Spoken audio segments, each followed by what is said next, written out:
Bom dia, diga Brasil Capoeira, Salva Capoeira.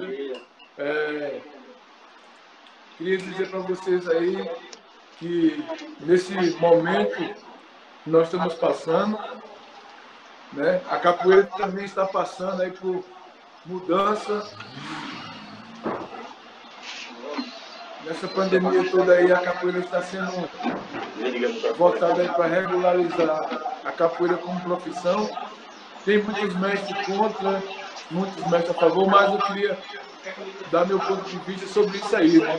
Que é muito importante para nós que somos capoeiristas discutir e entender e ter visão da capoeira do passado, do futuro e a capoeira de hoje, né? Então, muitos mestres que são contra, mas eles estão sendo contra o trabalho que eles fizeram, né?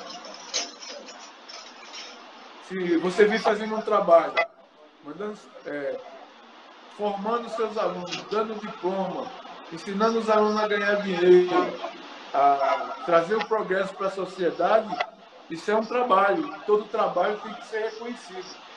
Então, eu acho muito importante a capoeira ser regulamentada como um trabalho, porque ela é um trabalho, né?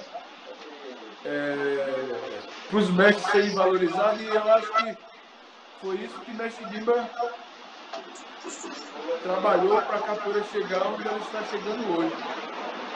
A capoeira ser reconhecida como educação física, como saúde, como cultura, como educação, como esporte, como lazer, como profissão também, né? Então, isso é um momento muito importante para a trajetória da capoeira no futuro. Porque cada passo que a capoeira dá, cada momento que a capoeira, cada momento histórico que a capoeira passou, foi para a gente chegar onde nós estamos hoje.